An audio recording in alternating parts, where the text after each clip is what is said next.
Good morning, students. How are you? I hope all of you are well at home and do your homework safely. Student, previous video में जो हमारा lesson चल रहा है nationalism in India, उसका हमने topic लिया था कि चोरा चोरी वाला इंसिडेंट जो वायलेंट इंसिडेंट हुआ, उसके कारण महात्मा गांधी ने जो नॉन कॉपरेशन मूवमेंट जो था वो हाल्ट कर लिया था, स्टॉप कर लिया था, क्योंकि कई जगह पर वायलेंट इंसिडेंट्स हो गए थे। अब उसके बाद आज जो हम पढ़ेंगे, जो नया मूवमेंट महात्मा गांधी और कांग्रेस ने मिलकर चलाया, उसके बारे में पढ़ेंगे। That movement is towards civil disobedience, सविनय अवज्ञा की तरफ। पहले तो आप सिविल डिसोबीडियंस का मीनिंग क्लियर करो। इसका मतलब होता है कि किसी की जो आज्ञा ना मानना। फॉर एग्जाम्पल, अगर आप एप्लीकेशन लिखते हो, आप लिखते हो with due respect I do not want to do this work, ठीक है, तो रिस्पेक्ट भी कर ली है, लेकिन लॉज को या किसी भी चीज़ को हमने डिसओबे भी करता है। इसको हिंदी में सविनय अवज्ञा कहते हैं। फेब 1922 में चोरा चोरी वाला इंसिडेंट के बाद महात्मा गांधी ने ये डिसाइड किया कि नॉन कॉपरेशन मूवमेंट में अब विड्रॉ करूँगा।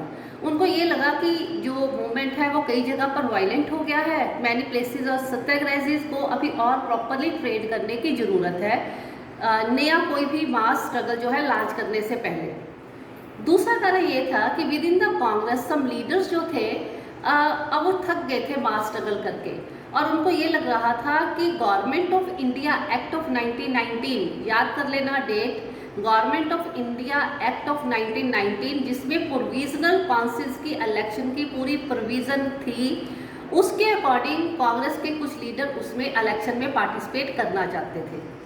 दे फेल्ट कि अगर हम इलेक्शन में काउंसिल में जाएंगे, हमें कुछ सीट्स मिल जाएंगी, और उसके बाद गवर्नमेंट में रहकर ही हम क्या करेंगे, उनको अपोज कर सकते हैं, और गवर्नमेंट की जो कुछ भी गलत चीज़ें बनेंगी, कोई लॉज वो बनाएंगे, we inside the government can against that function, that laws, उनके अगेंस्ट हम जा सकते हैं।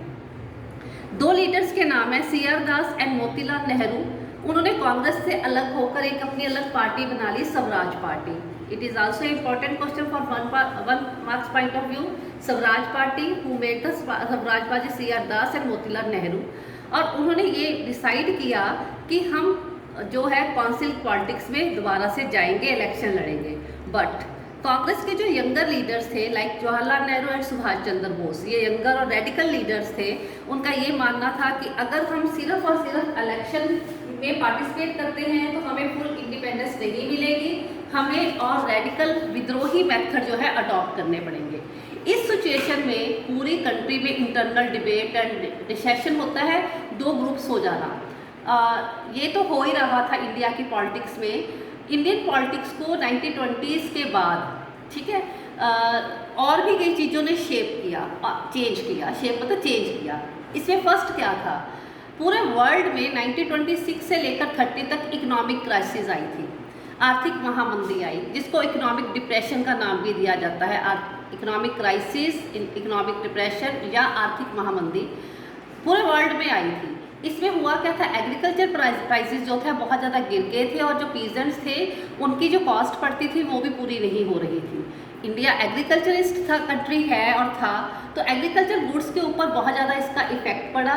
इसका एक्सपोर्ट जो है डिक्लाइन हो गया, क्योंकि सेकेंड वर्ल्ड वार भी, फर्स्ट वर्ल्ड वार ख़त्म हो चुकी थी। पीजेंट को अब ये प्रॉब्लम में आ गई कि उनकी हार्वेस्ट सेल नहीं हो रही थी। फसल पड़ी थी लेकिन सेल नहीं हो रही थी। अब जब फसल ही सेल ही नहीं होगी, हार्वेस्ट सेल नहीं होगी, तो अपना रेवेन्यू भी पे नहीं कर पा रहे थे। बाय 1930s पूरे कंट्री साइड विलेजेस में टर्मोल होता है दुख दर्द, मतलब उबड़ खाबड़ जिंदगी होना, वो फैल गया। ठीक है, सारे जो पीजेंट्स थे खासकर कंट्री साइड में इस ग्रेट डिप्रेशन का बहुत बैड इफेक्ट पड़ा। अब ये सारी बैकग्राउंड चीज़ चल रही थी, तो ब्रिटेन में उस समय प्राइम मिनिस्टर टोरी थे, इसलिए उस समय की गवर्नमेंट को टोरी गवर्नमेंट बोला जाता है, TORY, टोरी गवर्नमेंट ब्रिटेन की।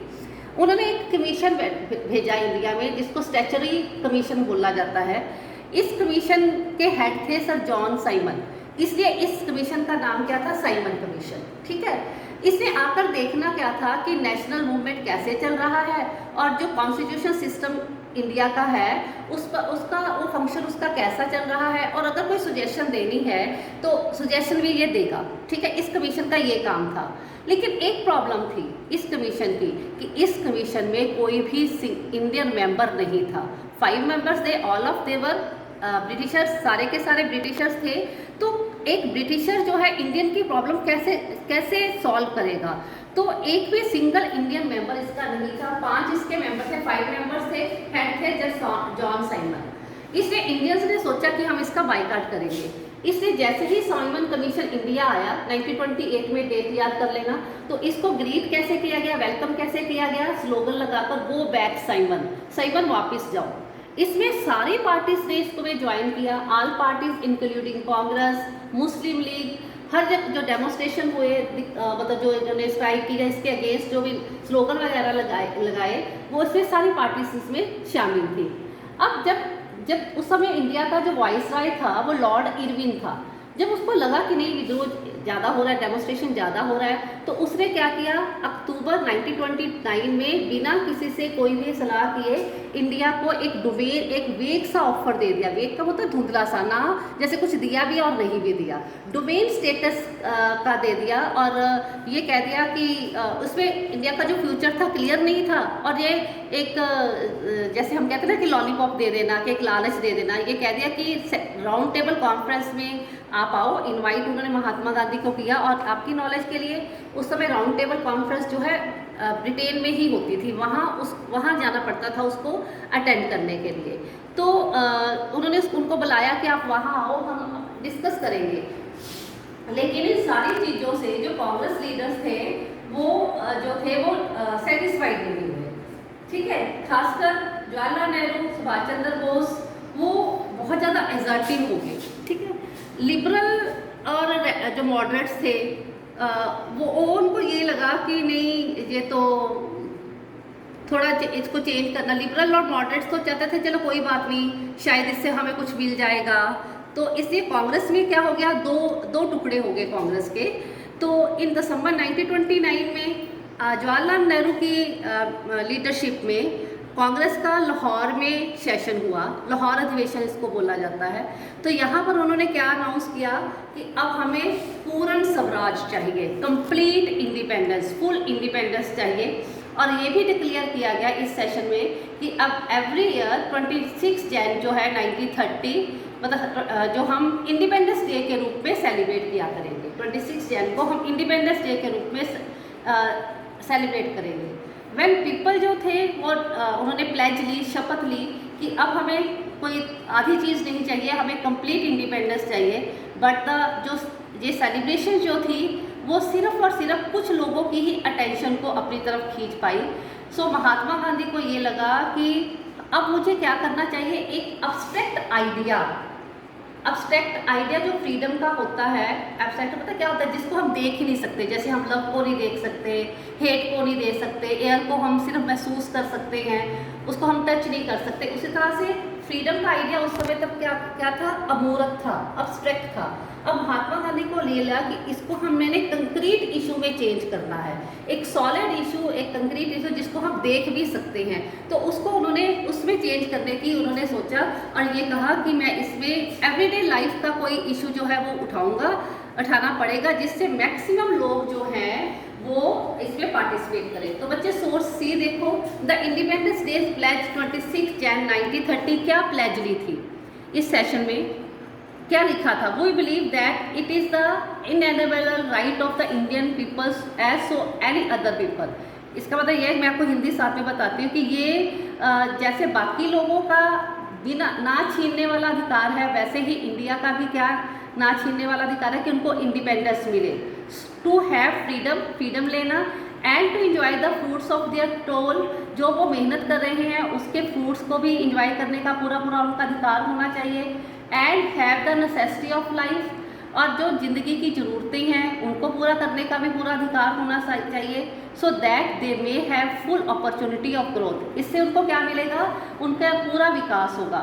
We believe that if any government deprives the people of these rights and oppresses them, कहता हम ये विश्वास करते हैं कि अगर कोई भी गवर्नमेंट हमारे सिटीजन को इस राइट से डिपार्ट करती है, वंचित करती है और उनको दबाने की कोशिश करती है, the people have a further right to alter it और टू अबॉलिश। तो जो सिटीज़न है उनके पास ये राइट बनता है कि वो इन लॉज को आल्टर भी कर सकते हैं, चेंज भी कर सकते हैं और ख़त्म भी कर सकते हैं। The British government in India has not only deprive the Indian people of their freedom. जो ब्रिटिश गवर्नमेंट है वो इंडिया के लोगों से सिर्फ उनकी आज़ादी नहीं उसने छीनी, but has based itself on the exploitation of the masses.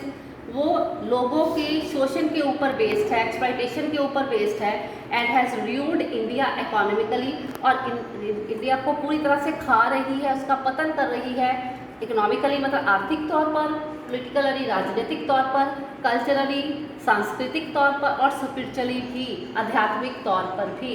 We believe therefore that India must share the British connection and attain Purna Swaraj. इसलिए अब हम ये विश्वास करते हैं कि ब्रिटिश के साथ पूरा कनेक्शन अब हमने तोड़ना है और पूर्ण स्वराज को अटेन करना है, जिसका मतलब होता है कंप्लीट इंडिपेंडेंट, पूर्ण स्वराज। तो बच्चे आज की वीडियो में मैंने आपको जो सिविल डिसोबीडियंस मूवमेंट का बताया, जो ज़्यादा सक्सेसफुल नहीं हुआ था स्टार्टिंग में, तो उसके बाद महात्मा गांधी ने साल्ट मार्च निकाला था, वो हम नेक्स्ट वीडियो में देखेंगे। इसके रिलेटेड क्वेश्चन जो मैं PDF में आपको भेज दूंगी, वो क्वेश्चन आप अपनी नोटबुक्स में लिखना और उनको याद भी करना। Okay, stay home, stay safe.